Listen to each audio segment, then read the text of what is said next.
సునీతారెడ్డి గారు వివేక హత్య కేసుకు సంబంధించి కొన్ని కీలక అంశాలు బయటపెట్టారు. అయితే ఇప్పుడు దీనికి దీటుగా అటు వైసీపీ వాళ్ళు నర్రెడ్డి రాజశేఖర రెడ్డి గారిని రంగంలోకి దించి ఆయన సీబీఐకి ఇచ్చిన వాంగ్మూలాన్ని బయటపెట్టారు.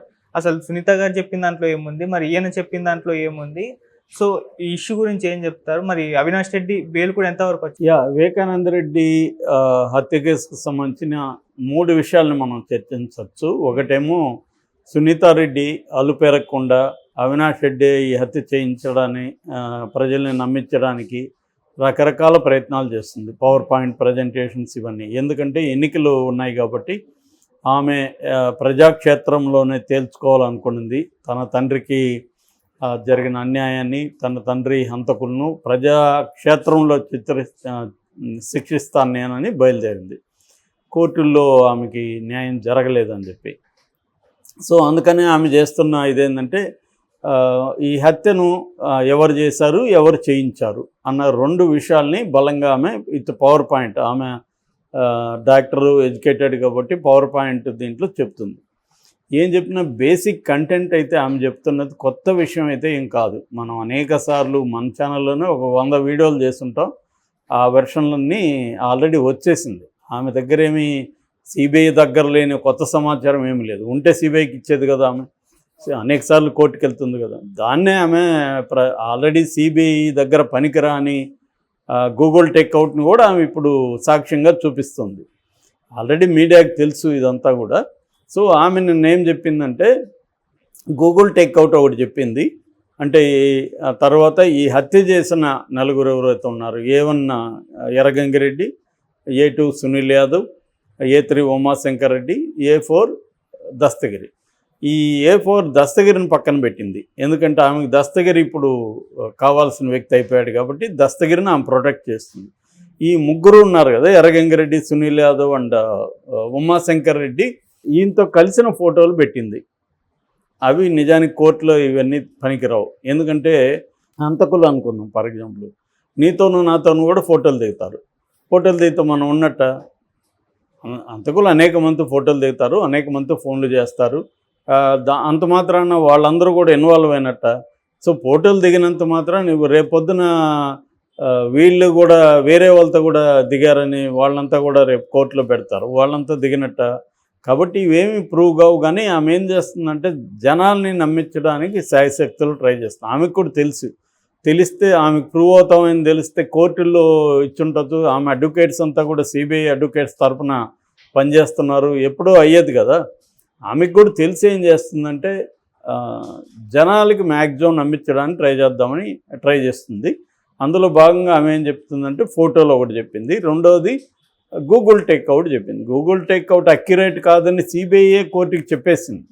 సో గూగుల్ టేక్అవుట్ అనేది ఇంకా ఆల్రెడీ అది అవుట్ ఆఫ్ క్వశ్చన్. సో అది కూడా ఆమె చెప్పింది. సో గూగుల్ టేక్అవుట్లో ఫోన్ నెంబర్స్ ఈ డీటెయిల్స్ ఇచ్చిందనమాట.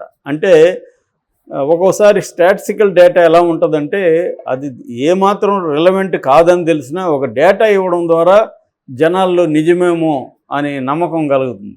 అందుకని ఆమె ప్రయత్నిస్తున్నట్టుగా కనపడుతుంది. సో ఇది ట్రై చేస్తుంది. కొత్తగా ఏమి లేదు. ఆమె అవినాష్ రెడ్డి, భాస్కర్ రెడ్డి, దేవిరెడ్డి, శివశంకర్ రెడ్డి వీళ్ళు ఈ 4 ద్వారా మా నాన్నని చంపించారు. దీనికి ఆమె చెప్పే మోటివ్, ఎప్పుడైనా కూడా ఒక హత్య జరిగితే మోటివ్ ఫార్ మర్డర్ అంటే హత్య దేనికోసం చేశారు అనేది ఇంపార్టెంట్. మోటివ్ని ఎస్టాబ్లిష్ చేయాల్సి ఉంటుంది కోర్టులో. అందుకని ఈమె ఏం చేస్తుందంటే మోటివ్ని మళ్ళీ పాత వెర్షన్ని తీసుకొచ్చింది. అదేంటంటే అక్కడ తనకి అడ్డుగా ఉన్నాడు వివేకానంద రెడ్డి ఉంటే తను ఎంపీగా సీట్ ఇవ్వడు జగన్. కాబట్టి అడ్డుగా ఉన్నాడు కాబట్టి ఆయన తొలగించున్నాడు. ఇదొక విచిత్రమైన వాదన నాకు తెలిసి. ఎందుకంటే ఆ రోజు కూడా అవినాష్ రెడ్డి గెలుపు కోసం వెళ్ళి క్యాంపెయిన్ చేసి వచ్చాడు వివేకానంద రెడ్డి. మరి ఇంకా అడ్డుగా ఉండేది ఏంటి? ఆల్రెడీ జగన్ ఆయన్ని డిక్లేర్ చేశాడు అనఫ్సియల్గా ఇతనే ఉంటాడని. ఆల్రెడీ ఇతను వెళ్ళి క్యాంపెయిన్ చేస్తున్నాడు. క్యాంపెయిన్కి వివేకానంద రెడ్డి వెళ్ళి కూడా క్యాంపెయిన్ చేస్తున్నాడు. ఇంక వివేకానంద రెడ్డి అడ్డుపడ్డం ఎలా? వివేకానంద రెడ్డి చెప్తే జగన్ ఎందుకు? అది జగన్ పార్టీ, రీజనల్ పార్టీలో లీడరే బాసు. తనేమనుకున్నాడంటే తనకి వివేకానంద రెడ్డి వాళ్ళ నాన్నకి ఎలాగో అలాగే అవినాష్ రెడ్డి తను గ్రూమ్ చేసుకుంటే అవినాష్ రెడ్డి మనకి పనికొస్తాడు, అవినాష్ రెడ్డి లాయల్గా ఉన్నాడు, క్యాపబిలిటీస్ ఉన్నాయి, చదువుకున్న వ్యక్తి, తనని ఢిల్లీలో మనం గ్రూమ్ చేసుకుంటే ఢిల్లీలో రేపొద్దున మనకి పనికొస్తాడనేది అతను ఒక గ్రూమ్ చేసుకుంటూ వెళ్తున్నాడు, ప్లాన్డ్గా వెళ్తున్నాడు అతను. అట్లాంటి దాన్ని నువ్వు వెళ్ళి వాళ్ళకి ఇవ్వండి వీళ్ళకి ఇవ్వండి అవినాష్ రెడ్డికి ఇవ్వద్దంటే జగన్ ఎందుకు వింటాడు? జగన్కి ఒక ప్లాను ఒక వ్యూహం ఉన్నాయి దానికి సంబంధించి. దాంతో చెప్పుండొచ్చు ఈయన అవినాష్ రెడ్డి వద్దని వివేకానంద రెడ్డి అనుకొని ఉండొచ్చు, అట్లాగే తను కోరుకున్న షర్మిలాకు ఇంకొకరికి ఇప్పించమని అడిగి ఉండొచ్చు. ఆయనకున్న స్ట్రాటజీలో జగన్ వెళ్తున్నప్పుడు జగన్ ఆయన మాట వినలేదు. విన్నప్పుడు వివేకానంద రెడ్డి ఏం చేసి ఉండాలి? మామూలుగా అయితే నేను గట్టిగా వ్యతిరేకిస్తున్నాను, నేను రాను క్యాంపెయిన్కి కూడా అని చెప్పుండాలి కదా. మరి ఎందుకు క్యాంపెయిన్కి వెళ్ళాడు? క్యాంపెయిన్కి వెళ్తున్నాడంటే అర్థమేమి? ఆయన యాక్సెప్ట్ చేశాడు, చేసి అతని గెలుపు కోసం తన వంతు కృషి చేయడానికి ఆయన చేస్తున్నాడు, ప్రయత్నం చేస్తున్నాడు. అది కదా, అది అందరికీ తెలిసిన నిజాన్ని కూడా అబద్ధంగా నమ్మించే ప్రయత్నం తప్ప ఇక్కడేమీ లేదు. అంటే ఒక ఫాల్స్ దీన్ని మోటివ్ని తీసుకొచ్చి ఇదే అసలు మోటివ్ అని నమ్మించడం తప్ప ఎవరు కూడా కన్విన్స్ అయ్యే ప్రయత్నం అక్కడ కనిపించట్లేదు. ఎందుకంటే నేను దాని మీద వెల్ రీసెర్చ్ చేసి మన దాంట్లో ఒక 100 వీడియోలు చేస్తుంటాం, అందువల్ల చెప్పగలుగుతున్నాను. నేను ఆ డాక్యుమెంట్స్ అంతా కూడా చూశాను. సో ఇది ఏంటంటే ఇది రాజకీయంగా దీన్ని ఉపయోగించుకోవడం ఓకే, లీగల్గా ఇది పనికి వస్తుంది అంటే లీగల్గా పనికిరాదు. పనికొచ్చేటైతే ఈ పాటికే కోర్టుల్లో తేలుండాలి, కోర్టులో తేలలేదు కాబట్టి ఆమె ఇక్కడ మాట్లాడుతుంది. సో ఆమె దగ్గర నా దగ్గర చాలా ఇన్ఫర్మేషన్ ఉందంటే మరి ఎందుకు సిబిఐకి ఇవ్వలేదు? ఇన్ఫర్మేషన్ ఉంటే సిబిఐ ఎందుకు కోర్టులకి సబ్మిట్ చేయలేదు? కొత్తది ఏమైనా ఉంటే. ఇప్పటివరకు సిబిఐ దగ్గర అవినాష్ రెడ్డి ఇన్వాల్వ్ అయినట్టు ఒకే ఒక ఎవిడెన్స్ ఉంది, అది దస్తగిరి వాంగ్మూలం. అది కూడా హియర్సే ఎవిడెన్స్ అంటారు. దస్తగిరికి చెప్పలేదు అవినాష్ రెడ్డి చంపమని. దస్తగిరికి ఎవరు చెప్పారు? దస్తగిరి చెప్పిన దాని ప్రకారం ఎర్రగంగారెడ్డి చెప్పాడు.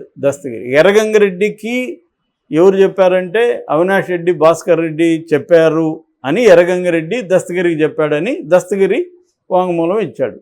సో దీన్నే చెప్పుడు మాటలు అంటారు, హియర్సే అంటారు లీగల్ భాషలో.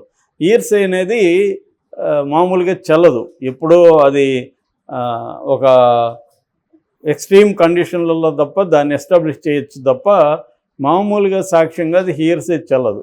కాబట్టి ఇప్పుడు పైగా అతను అప్రూవల్ అంత కూడా అని ఒప్పుకున్న వ్యక్తి, అతని మాటలకి అంత వాల్యూ ఎలా వస్తుంది? హియర్సే ఇది రేపు పొద్దున కోర్టులో ట్రయల్ అప్పుడు ఇవన్నీ నిలవు.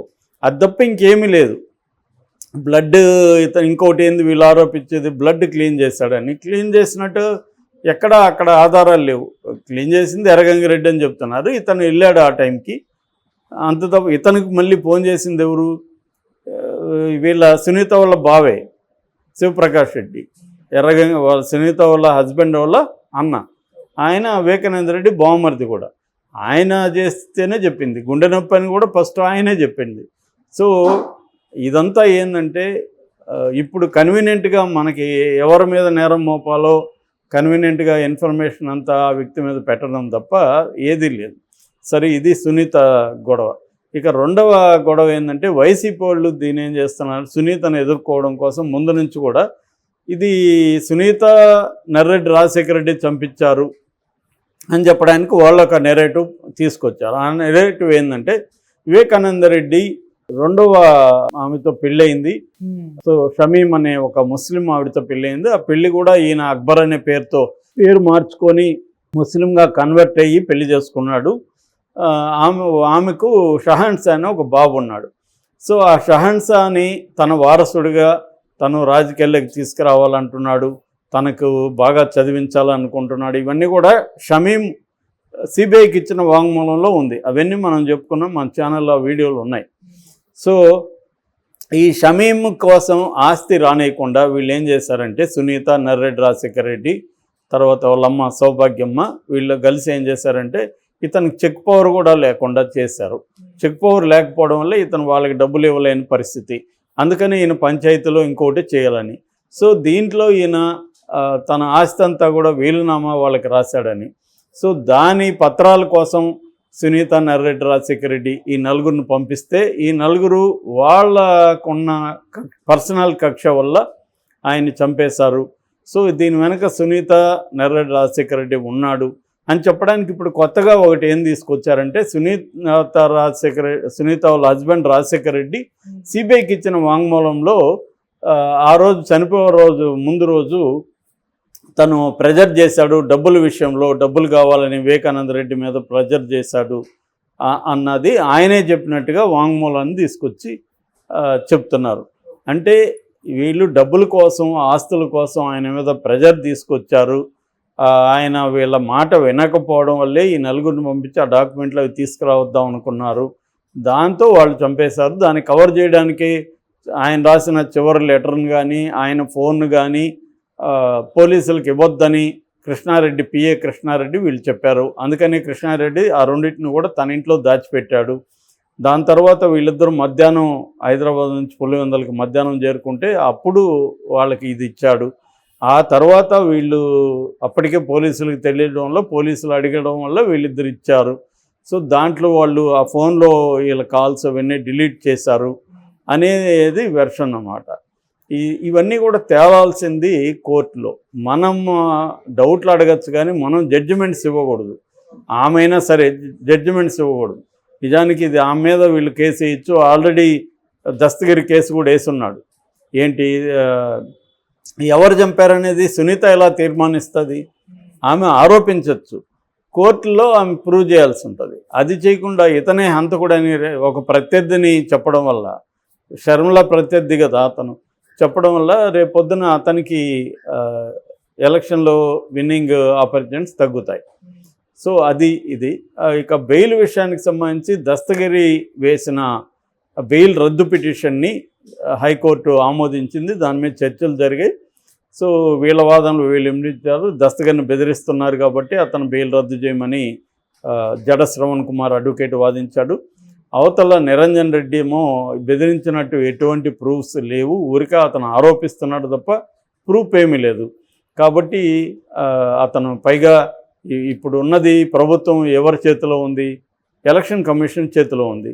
ఇతను ఎలాగా తన పోలీసుల ద్వారా బెదిరిస్తున్నాడు అని చెప్తున్నారు. పోలీసులు ఇతని మాట ఎందుకు వింటారు, ఎలక్షన్ కమిషన్ మాట వింటారు అనేది నిరంజన్ రెడ్డి ఆర్గ్యూ చేశాడు. ఏదేమైనా తీర్పు అయితే రిజర్వ్ అయింది. అది ప్రకటించే అవకాశం రేపు ఎల్లుండో ఉంది. ప్రకటించే వరకు మనకు తెలీదు బెయిల్ రద్దు అవుతుందా లేదా అనేది.